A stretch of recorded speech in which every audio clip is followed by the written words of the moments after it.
শ্রীমদ্ভগবদ্গীতার প্রথম অধ্যায় বিষাদযোগ। প্রথম শ্লোক। ধৃতরাষ্ট্র উবাচ ধর্মক্ষেত্রে কুরুক্ষেত্রে সমবেতাযুৎসব মমকা পাণ্ডবৈশ্চৈব কিং কুর্বত সঞ্জয়। অনুবাদ। ধৃতরাষ্ট্র বললেন, হে সঞ্জয়, ধর্মক্ষেত্রে কুরুক্ষেত্রে যুদ্ধ করার মানসে সমবেত হয়ে আমার পুত্রেরা এবং পাণ্ডুর পুত্রেরা কি করল? তাৎপর্য। শ্রীমদ্ভগবদ্গীতা বহুপঠিত তত্ত্ব, ভগবত তত্ত্ববিজ্ঞান, যার সারমর্ম গীতা মাহাত্ম্যে বর্ণিত হয়েছে। সেখানে বলা হয়েছে যে ভগবদ্গীতা পাঠ করতে হয় ভগবত তত্ত্বদর্শী শ্রীকৃষ্ণভক্তের তত্ত্বাবধানে, পুঙ্খানুপুঙ্খভাবে বিশ্লেষণ করার মাধ্যমে এবং ব্যক্তিগত উদ্দেশ্য প্রণোদিত ব্যাখ্যাসমূহ বর্জনপূর্বক তা হৃদয়ঙ্গম করার চেষ্টা করা উচিত।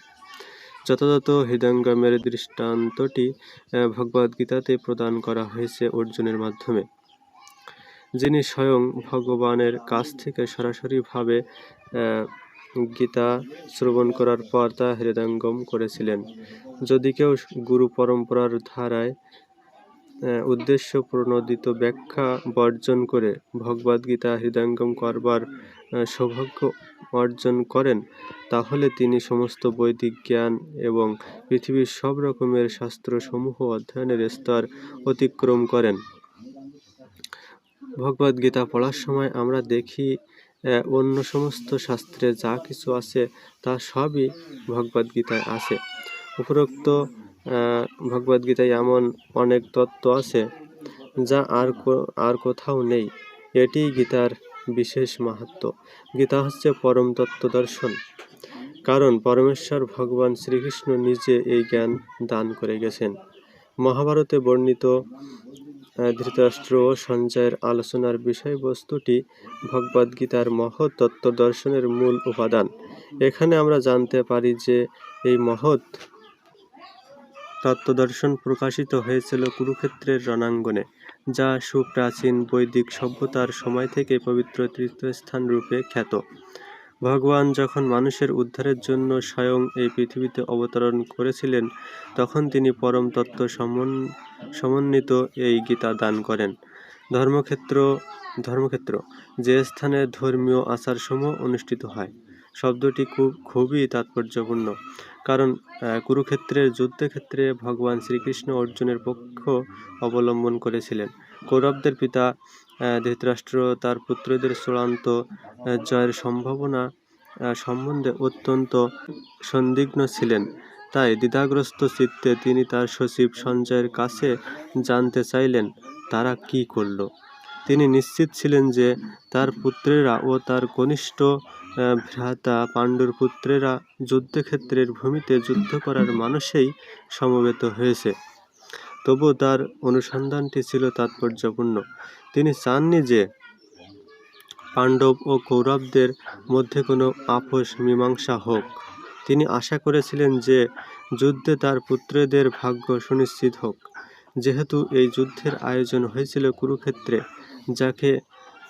যাকে বেদে আরাধনার ক্ষেত্র বলে উল্লেখ করা হয়েছে, এমনকি দেবতাদের জন্য, তাই ধৃতরাষ্ট্র এই যুদ্ধের ফলাফলের উপর এই পবিত্র স্থানের প্রভাব সম্বন্ধে শঙ্কাকুল হয়েছিলেন। তিনি খুব ভালোভাবে জানতেন যে অর্জুন এবং পাণ্ডুর অন্যান্য পুত্রদের উপর এই পবিত্র স্থানের মঙ্গলময় প্রভাব পড়বে, কারণ তারা সকলেই ছিলেন অত্যন্ত ধর্মপরায়ণ। সঞ্জয় ছিলেন ব্যাসদেবের শিষ্য, তাই ব্যাসদেবের আশীর্বাদে তিনি দিব্যদৃষ্টির প্রভাবে ধৃতরাষ্ট্রের ঘরে বসেও কুরুক্ষেত্রের রণাঙ্গন দেখতে পাচ্ছিলেন। আর তাই ধৃতরাষ্ট্র তাকে যুদ্ধক্ষেত্রের পরিস্থিতি সম্পর্কে জিজ্ঞাসা করেন। পাণ্ডবেরা এবং ধৃতরাষ্ট্রের পুত্রেরা ছিলেন একই পরিবারভুক্ত, কিন্তু ধৃতরাষ্ট্রের মনোভাব এখানে প্রকাশ পেয়েছে। তিনি কেবল তার পুত্রদেরই উদ্দেশ্যপ্রণোদিতভাবে কৌরব বলে গণ্য করে পাণ্ডুর পুত্রদের বংশগত উত্তরাধিকার থেকে বঞ্চিত করতে চেয়েছেন। এভাবে তার ভ্রাতুষ্পুত্র বা পাণ্ডুপুত্রদের প্রতি তার মনোভাবের মাধ্যমেই ধৃতরাষ্ট্রের বিশেষ দৃষ্টিভঙ্গিটি সম্বন্ধে বোঝা যায়। ধানক্ষেতে যেমন আগাছাগুলি তুলে ফেলে দেওয়া হয়, ঠিক তেমনি এই আলোচ্য বিষয়টির শুরু থেকে এটি আশা করা যায় যে কুরুক্ষেত্রের ধর্মক্ষেত্রে, যেখানে ধর্মের জনক শ্রীকৃষ্ণ স্বয়ং উপস্থিত রয়েছেন, আগাছার মতোই ধৃতরাষ্ট্রের পুত্র ও তাদের অনুগামীদের উপড়ে ফেলা হবে এবং ভগবানের ইচ্ছাক্রমে ধার্মিক যুধিষ্ঠিরের নেতৃত্বে ধর্মপরায়ণ মহাত্মাগণের পুনঃপ্রতিষ্ঠা হবে। ঐতিহাসিক এবং বৈদিক গুরুত্ব ছাড়াও ধর্মক্ষেত্রে ও কুরুক্ষেত্রে শব্দ দুটির এই হলো তাৎপর্য।